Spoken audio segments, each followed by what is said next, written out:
Can I help you? So I made a video about Oblivion that was a few minutes long and got a couple views. And then they decided to finally shadow drop the remaster they've been threatening to do for a couple years, so I guess I'll talk about it. I didn't think it was real, not real enough to be home when it happened. For context, 2 years ago there was a leaked document that outlined one of ZeniMax's old internal release forecasts. It was the same one that forecast Starfield coming out in 2021, to give you an idea of why I didn't trust it. Naturally, a global pandemic changed all those plans. I always figured any plans for a Oblivion Remaster were tentative at the time and likely lost in the chaos, but people would keep bringing it up every couple months. Imagine my surprise when, in the middle of cycling across the Arizona desert, I get notified that it was real and it had been shadow dropped. So, I'm a little late to this. Oh well. Did Oblivion need to be remastered? I'm generally against the concept of remaking and remastering old games, so obviously I'm going to say no. Oblivion was a game that controlled fine and could easily be updated through digital platforms to work flawlessly on modern systems. Most of its major issues were either things they couldn't fix or various design jank that's iconic to the game. They could have just made a next-gen update and sold that on new consoles for like $10, but instead they bankrolled a big remaster, and here we are. The Western games industry is so clueless as to what gamers want that they have spent like a quarter of their time and budget just remastering their old games because it seems to sell better than their new ones. Are we still doing Game Pass cope with Avowed? Because Reblivion came out on Game Pass too, and it had 8 times the player base on Steam. For a lot longer as well. Things were so dire in 2023 that Microsoft shills would claim that the Quake 2 remaster was one of their big launches for the year. If a remaster of a game almost as old as I am is in the running, then 2023 must have really sucked. The games industry is giving the record companies a run for its money when it comes to being in the downward spiral. I don't like remakes because I'd rather that effort be put into making new things. Give someone the license to make a new side title in the series that isn't a mobile game. And I don't like remasters because I don't like overwriting the work of artists, most of whom are often the people who did the best job when making the original game. Maybe they should remaster some of these newer games though, give their character art another design pass. Bethesda's developers are in a spectrum.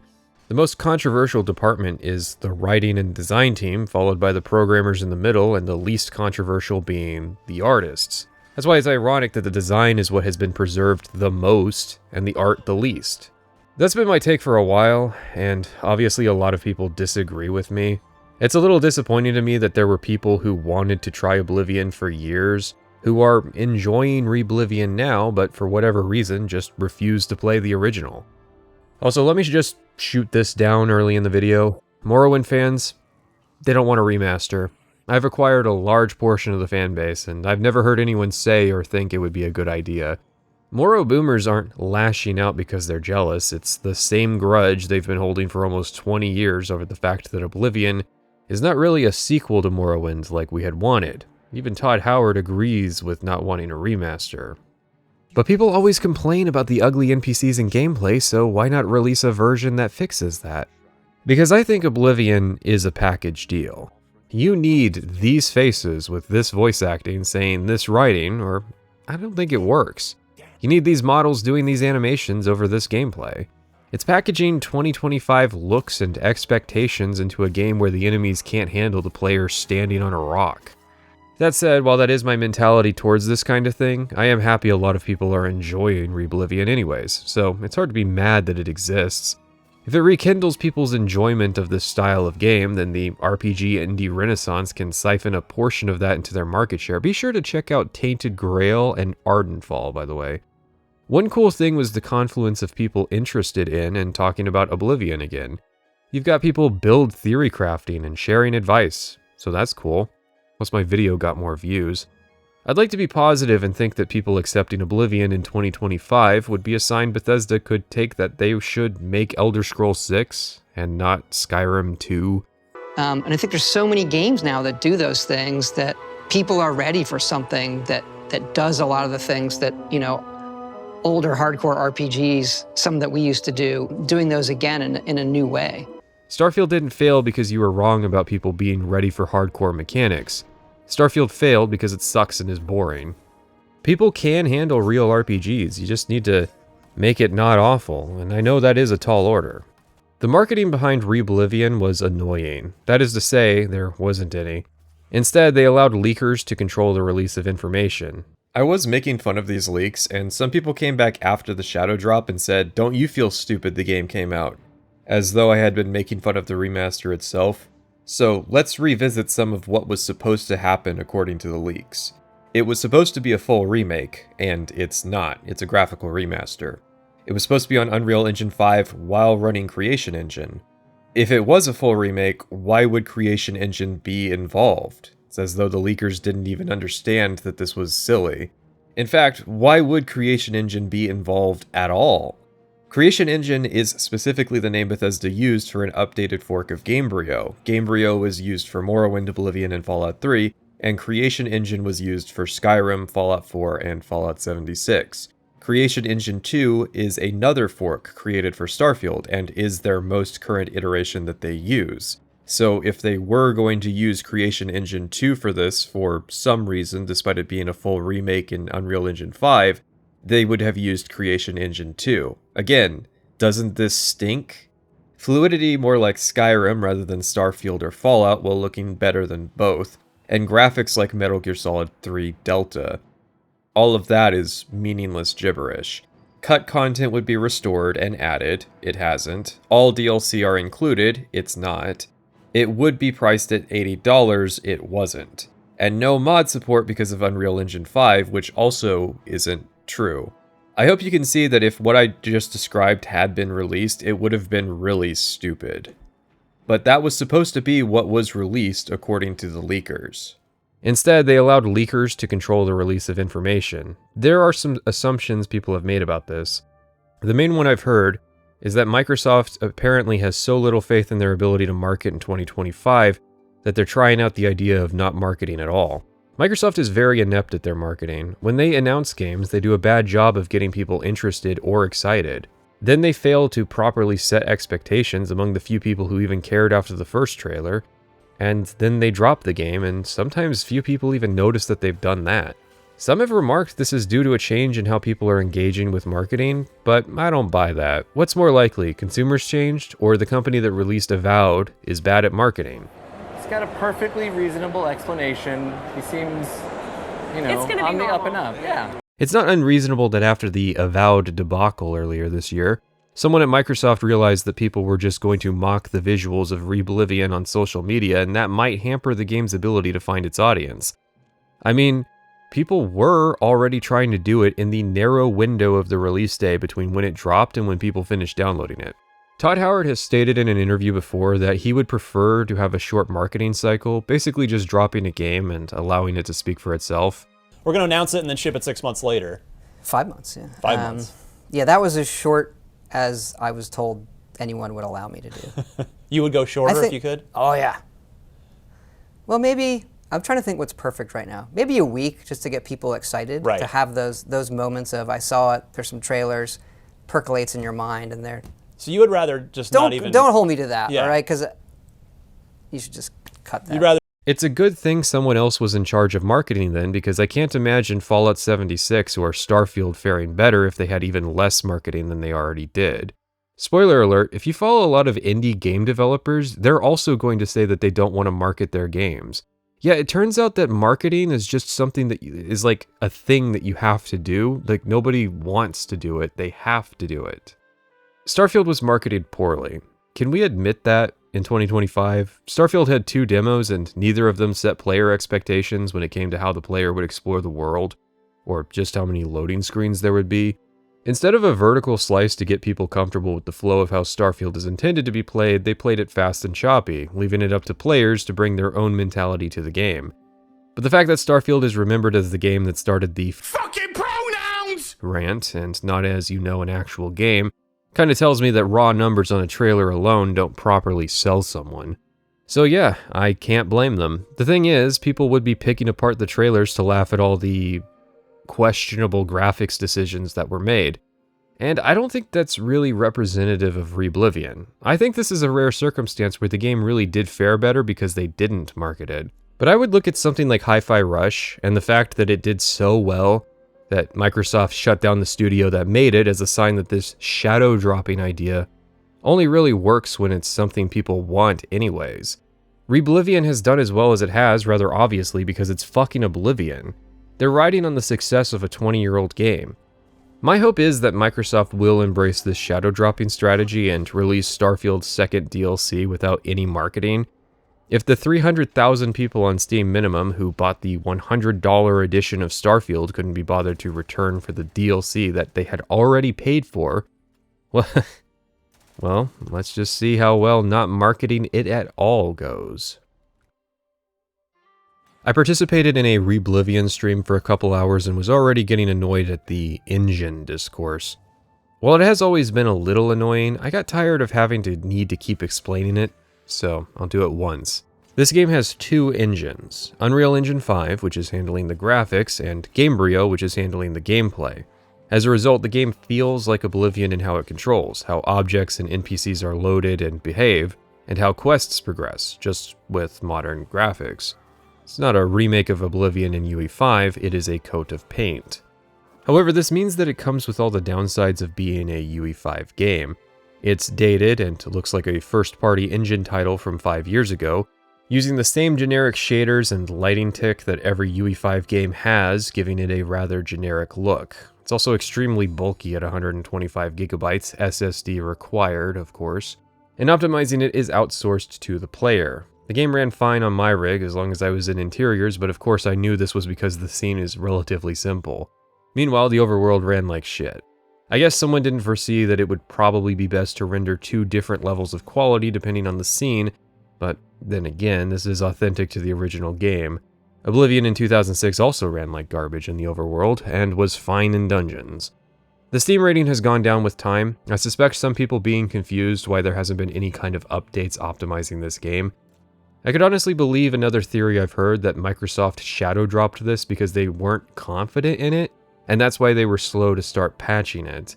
Any patches made would have been getting worked on during the release window, so if everyone had just moved on expecting it to flop, of course there wouldn't have been any updates for over a month after release. My first draft of the script kind of devolved into just listing changes and giving commentary on them, but I hit the wall because it was boring. So I scrapped it entirely and completely rewrote everything from here on. I'm just going to tackle what stood out to me during my playthrough. For my run-through, I largely ignored the questing in favor of just treating Oblivion like a dungeon crawler. The most obvious thing that stood out was the heightened leveling speed. In the time it took me to get to level 20 in Reblivion, I was only level 8 in normal run-throughs of Oblivion. They've reworked many of the skills to have a more Skyrimified leveling progression. Like everything else in this remaster, however, it's inconsistent and poorly done. Oblivion uses a very basic system for tracking experience gain and leveling. Example, Restoration. You get 0.6 experience for every spell cast, no matter what.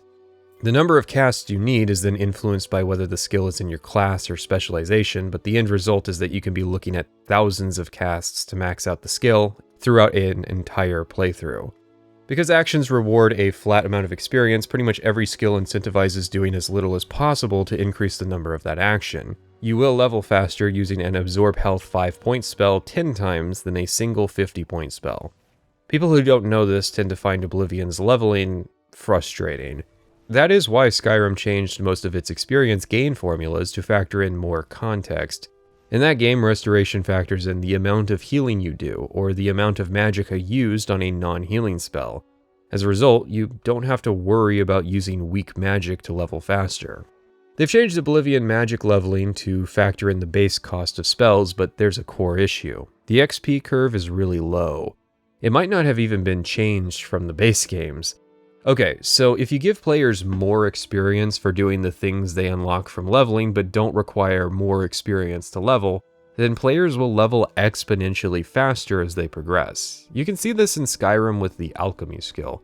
You get experience based on the value of the potion, but leveling alchemy makes potions more powerful, which makes them more valuable, which makes them award more experience, meaning it easily snowballs in speed.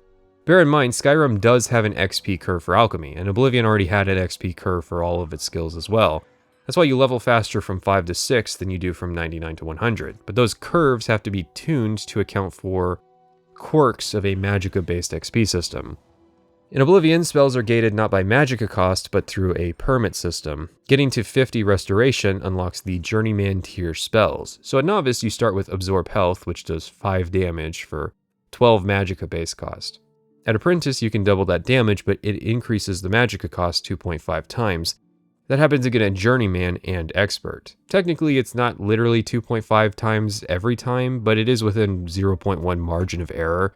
But the point is that the Expert Absorb Health spell does 8 times as much damage for 15 times as much base Magicka. But since you're at least level 75 in Restoration, the effective spell cost is actually reduced. So you get the base cost XP, but you don't need to spend the base cost Magicka. This is an important distinction because in Skyrim, effective costs are reduced through perks and gear. So while you could theoretically level faster by always up-ranking your spells, it was limited by the number of perk points and item investments you had. The result, though, is that in Reblivion, Restoration levels faster the higher level you get as long as you keep upgrading your spells. I was getting a level in Restoration every couple fights. And this is true for every school of magic. And alchemy as well. Alchemy is actually so busted that I leveled from 25 to 75 in about 10 minutes of spamming Restore Fatigue potions. This has obvious consequences. Reblivion still has level scaling, so the fact that I was leveling so rapidly meant that I was skipping entire tiers of progression. I got dumped into the end game with 1 magic ring and a dwarven dagger against people with Daedric equipment in the highest levels of enemies. But it wasn't as bad as that would be in regular Oblivion because I still had access to pretty good magic thanks to the fact that I had done something most Oblivion players have never seen before. I leveled Restoration past 60. Reblivion changed it to where all skills now contribute to your overall level up. I don't know the hard numbers, but it isn't terribly far off from how Oblivion would level. That said, this means that you really have every reason now to not put magic skills in your class. They level so quickly as it is that you're better off milking that character experience from 5 to 100 for some extra levels. Now, is this an upside? I mean, magic is now viable without grinding. I started leveling Destruction after character level 25, and I got it to skill level 25 in 4 fights. Really, most of the skills I tested didn't seem to need grinding at all. That's why I was annoyed when some old Oblivion head was trying to tell me how to grind up my sneak skill, like, bro, it's over level 50 in 24 hours of casually using it. I don't think I need to grind it. But that's how ingrained grinding is in people's perception of Oblivion, and I guess that is worth addressing in a remaster. Another minor thing is that if you're using security in Reblivion, the locks will level up faster than you can level the skill. You either need to use Alteration or grab the skeleton key as soon as possible. Obviously, though, there's another big progression-oriented consequence of these leveling changes. Reblivion changed the way attribute progression works in a way I'm not entirely happy with. While the old system encouraged neuroticism, that was entirely a consequence of changes to how much control the player had over the skill leveling through trainers and books, as well as the impact scaling has on the overall experience. The new system, however, just forces the player to be non-committal. It shoves everyone into the same homogeneous box, and it kills min-maxing.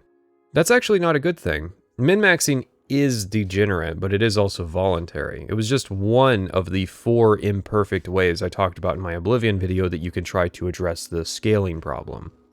I did it because it's the most interesting and fun way I have found to try to engage with Oblivion. No, I actually didn't optimize the fun out of my Oblivion playthrough. What I described in my video was my experiences with the game when I wasn't min-maxing. Falling behind the curve because of non-meta play, dirty levels, feeling forced to level endurance every time, that's all regular Oblivion. Metagaming Oblivion at least adds interest to the experience. So, yeah, they've just standardized everyone into getting the same number of attribute points. No thought, effort, or skill to it. They call them virtues now for some reason, but mainly that's just a way of making it so luck functions somewhat similarly to the base game. A point in luck takes up 4 virtues, everything else takes 1 point per attribute point. You can go up to 5 points in an attribute, but you can only pick 3 different ones. So, in other words, you can't keep all of your attributes in clean multiples of 5 anymore. I get the intention behind the system, and it's interesting they went with every player getting 12 attribute points per level. I don't think that's anywhere near what a first-time player would get in Oblivion. In the base game, you get a +5 to an attribute if you raise its skills by 10 points, so 12 attribute points is assuming roughly 21 skill ups, or 16 skills if you raise up luck. So it's definitely leaning towards standardizing everyone around a mildly meta amount of attribute gains. Obviously, the big change is that your attribute progression is no longer linked to what skills you're using, which means that I maxed out my strength first thing on a build that was using magic. I am supportive of breaking what Oblivion originally encouraged and putting off using certain skills if it is an off level, but I am also disappointed that the reward for choosing is lost. Desiring strength and magic pushes an Oblivion player into a battle mage playstyle, whereas now my Spellblade is getting a free pass to pick and choose the most useful attributes, in favor of committing to the ones the skill set I selected favors. Now, I was cognizant that daggers have had their scale damage tied to agility rather than strength. I was merely going for the carry weight bonus, something that Spellblades have to figure out how to compensate for in other ways, such as feather effects and favoring lighter equipment. The biggest change, though, is endurance. Endurance is a tough thing. You either have Oblivion Endurance or Fallout 3 Endurance. It's either the most valuable attribute in the game or something you don't think about. The change they've made is that health gains are now retroactive. I've taken a step at rebalancing Morrowind Endurance in the past, which is the same as Oblivion in premise, and I have found that retroactive health gain is probably the laziest solution. To me, Endurance only holds value if it's tied to how your health is progressing throughout a playthrough. If you give players health retroactively, that means they only need to level Endurance when they feel like they don't have enough health, rather than considering it much sooner. I made it a point to make Endurance one of the last things I leveled just to make sure that Reblivion design really was rewarding this lack of commitment. The fact that you no longer need to use block, armor, and that you no longer need to weigh your benefits solves the problem by just further homogenizing playstyles. In theory, magic and stealth are offsetting health gains from Endurance in other ways, such as stealth damage or magic fortifications. That's not really how it panned out in Oblivion, but this change is a massive overcorrection. You've already made it so people can freely gain 5 endurance points without even being a martial class, so it seems unnecessary to then also remove the commitment of even just selecting the endurance attribute. I honestly think either change alone would have been adequate, but both compromise each other. It's like wearing 2 condoms at once. And then we have the enemy scaling.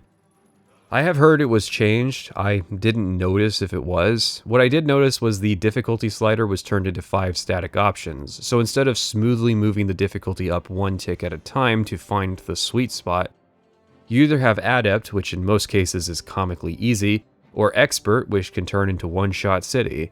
It is fascinating seeing people in 2025 running into the wall that is the Oblivion leveling problem. People are unironically trotting out the big 4 arguments again. Just play, don't level, min-max, and cheat or use mods. Now here's the thing, unfucking the leveling scaling in Oblivion is not an easy thing to do. They seem to have stuck with extremely basic and minor changes to try to address other issues, whereas level scaling is so systemic of a problem that they would probably have ruined the entire game if they had actually tried to fix it.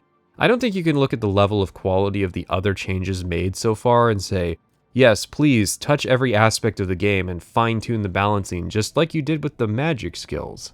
So yeah, I guess the upside of leveling faster is that it rips the band-aid off quicker when you smash into the end game.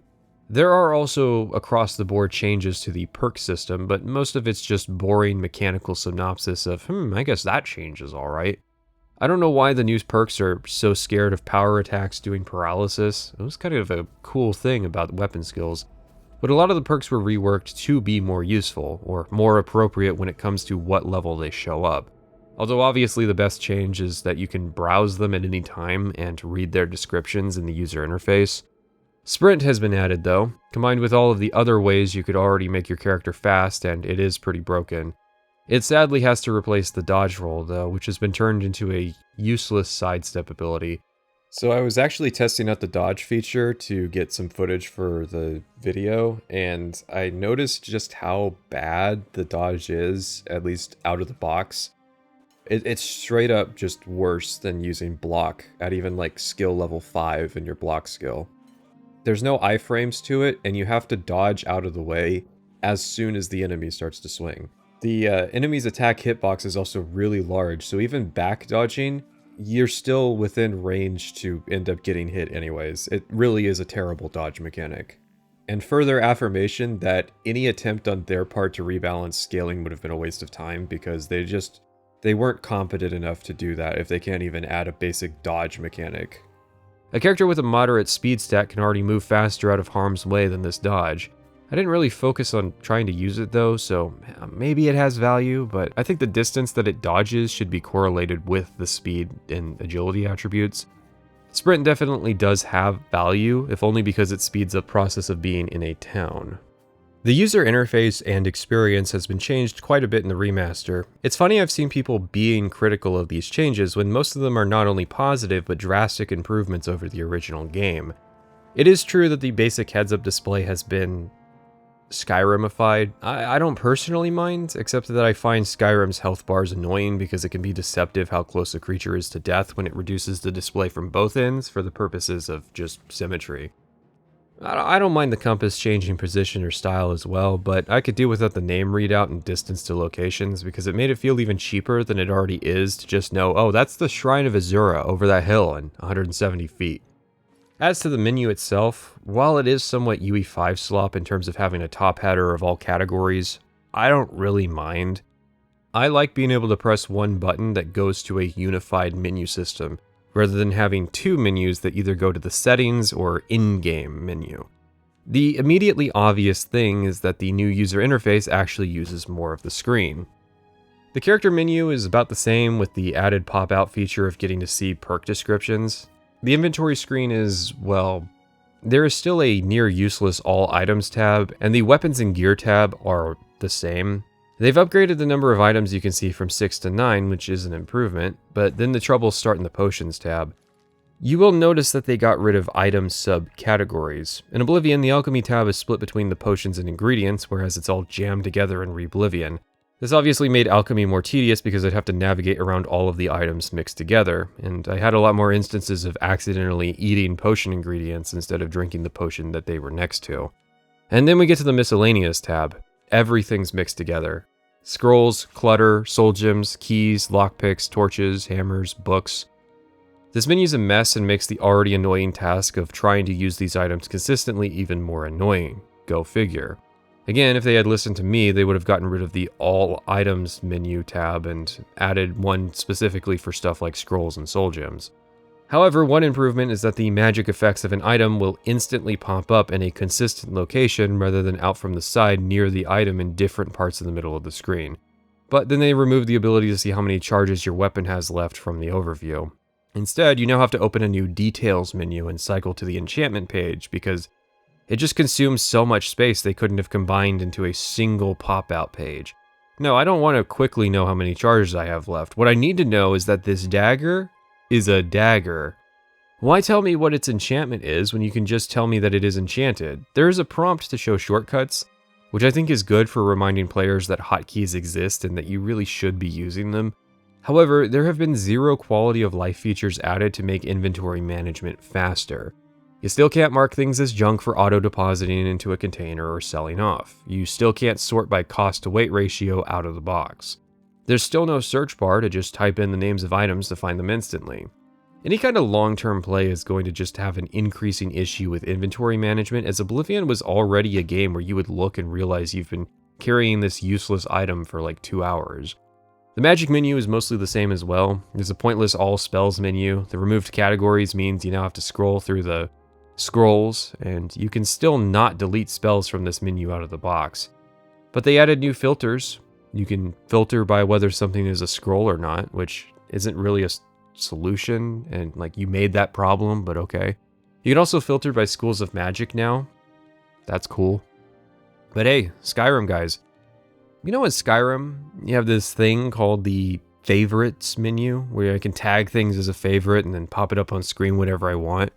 You put it in your most successful game and then you never really used it again, despite it being the most useful element you have when you have tons of options in combat. The active effects menu has had a glow up. You can sort by whether effects are positive or negative and whether they're coming from powers, spells, your birth sign, racial traits, or enchantments. And it's sortable by school of magic and magnitude. I'm not sure why they added so many new categories to filter items by in the magic menu. It didn't add anything new to the inventory screen. Also, there's a cool new button that will explain spell effectiveness and what's contributing to your lowered score, although it seems unable to actually do math as it told me I was at 92% effectiveness, but I was losing 12% due to my armor. They also added clairvoyance to Oblivion. Doesn't really have anything to do with anything. Just think it's weird they added a new default spell and it's a redundant quest marker. It's cool that it's in the mysticism school though. I like to think that's a positive sign. The map was also improved. It takes up the entire screen now and can zoom out enough that you can see the entire map horizontally, but not vertically. There's also color coding for the icons now, and you can even disable them if you're looking for specific map markers for some reason. I don't know, maybe it helps with farming Oblivion gates. They also added a generic help menu with details. It's whatever. I did find it funny though that the pre-recorded videos in the help menu were obviously recorded at a low frame rate and even have the same pop-in issues. So yeah, I don't think it's a crazy good UI, but it is still an improvement. They've preserved a lot of the original artwork as well. Some people don't like the generic UE5 menu style, but I don't know. I'd rather still use this interface than the original one in Oblivion. People weren't paying $60 for a minor gameplay rebalance. I wanted to check that out, but most people needed the graphical overhaul as their excuse to play this crusty old game in the modern day. I don't believe in the notion that game art ages or that games become unplayable because of this aging. If a game had good art originally, it should be timeless. It might not look like what modern games coming out look like, but that's fine. Diving in, the one compliment I will give is that Unreal Engine 5 is really good at lighting. Literally every single scene that I've looked at, and I've been trying to visit as many iconic locations as possible, was aided by the lighting. This is a mix of two things. Bethesda's lighting utilization was really good for a game from 2006. Their engine didn't do lights in a particularly impressive way, but their level and world designers were still putting light sources in with real purpose. Scenes and important visuals are being highlighted with lighting. It's actually incredible how well the lighting works considering we're talking about slapping a modern lighting system on a game from 20 years ago. Light sources have a mechanical implication. As such, having much clearer visuals for what is lit and what isn't not only helps the mechanics, but it just looks good. Every city looks better at night. Dungeons have clear visual contrast between light and dark areas. Light spells and torches serve actual functions. Oblivion gates were actually stunning how much lighting helped them. The entrance areas are immense light sources, and the lava and magical implements create glowing effects. Where Oblivion before was garish, with everything being concrete gray and red, now the area feels appropriately oppressive. Iliad Ruins were another favorite of mine. The weird organic looking textures have been replaced with a tile set that actually looks like it's carved out of stone, and the lighting helps the place feel like an area of magical significance. Light sources are dynamic. A dead guard dropping his torch will cast a shadow as his corpse lays on the ground. It's cool things like that should have been the standard in 2005, but hey, all we needed was 20 years and 125 gigabytes of spare space on an SSD for an engine that runs sub 30 FPS in the open world. Yeah, performance is a pretty big issue. Dungeons work great. I know some people raise an eyebrow at that, but I think a lot of people forget that this is ultimately a dungeon crawling game with a minority of focus on world exploration. World exploration is an issue, and it's the roughest part of the game, but thankfully the combat encounters are also really simple in the overworld. That said, I've got some gripes with the decisions made. Number 1, the fog. There's an ever-present fog that's being used to muddy the image in the distance so that the LODs don't look like absolute shit. But it also causes closer objects to look bad. Many have identified it as a piss filter, but it's not quite color grading, as it disappears during certain weather events and isn't as aggressive inside interiors. It's ruining the cities during daytime. If you want to check it out, use the command r.fog_0, and watch as every city becomes slightly less brown and a little crisper. It can't be understated. This effect is ruining the daytime visuals for every city in the game. Not that every city made it through the remaster blender. The rankings have changed. Old titans like Anvil are now losing out to underdogs like Breville because Anvil was turned into a soupy, desaturated mess, while Breville grew up into an actually visually interesting slum.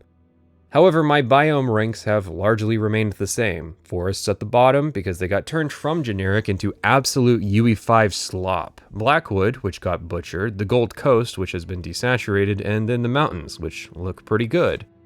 Unfortunately, the mountains are where the Aurora are. Yeah, they added the Skyrim Aurora to the Geralt Mountains. It's garish and ugly and unfortunately also visible from anywhere on the map. Then they also shoved in a really bright galaxy into the night sky. Bethesda has always been good at one thing, skyboxes. So it's visually jarring to play Oblivion with a nighttime skybox as ugly as the one this has. Shivering Isles was unique because it had a special skybox tied to being a realm of Oblivion, so you'd see various space features. Then they butchered that as well because it wouldn't be as impressive to double up on the space motifs on both areas. The moons also just look bad. The forests are also just impressively garbage. I mean, just irredeemable slop. 5 minutes in UE5 with store assets.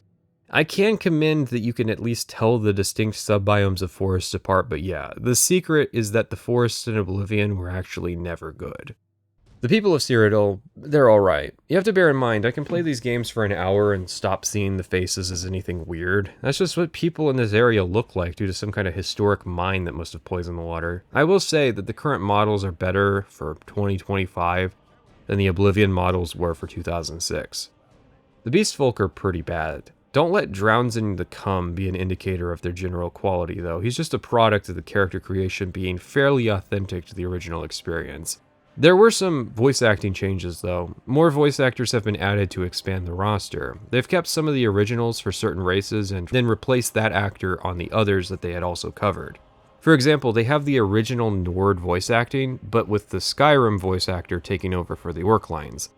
This has caused a few travesties, like removing the iconic necrophilia line. I was dungeon crawling, so I didn't do enough quests to gauge if the new voice acting is bad or if it ruins the narratives. I can't imagine it ruins it any more than they already are. But the old voice acting wasn't particularly good anyways, so I doubt it's any worse than it was before. Most of the assets in the remaster are alright. A lot of people don't have a nostalgic connection to them and so identify them as soulless, for now, but they really are. There's not a strong central artistic vision tying these aesthetics together. So they all work when you compare them one to one, but in-game you can see a clash in art style. Whoever was making armor models was not talking to the people making the creature models.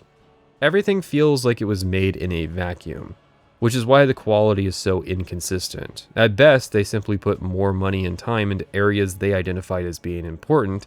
In other cases, look at the Great Forest.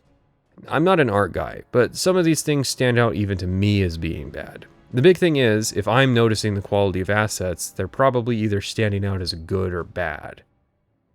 I think a good concluding point in the remaster would be back at the start with the main menu. Oblivion's main menu is simple but iconic. It fades into the Roman numerals for 4 before revealing it to be the central letters of the word Oblivion. We get a slow pan of the map in the background, emphasizing the big world of the game and the stylings you'd see of the user interface. Obviously, Oblivion's main theme playing helps a lot. Reblivion opens with a black screen. A flaming letter O from the Daedric alphabet appears on screen, revealing within it the silhouette of a person of body type 2 wearing Imperial Legion armor, which is generally considered to be what the champion of Cyrodiil looks like. Obvious issue being, this makes it look like the cock is coming out of the Oblivion Gate to invade Cyrodiil, not that he's defending Cyrodiil from these Oblivion Gates. It's also just a PNG, animated a little bit to give the illusion of breath. Main menus matter, even if you only see them for a short time. Bethesda's always done decent with relatively simple menus, but this is just soulless and lazy, and conveys a lack of care about the visual imagery. In a remaster, where the goal is to update the visual imagery.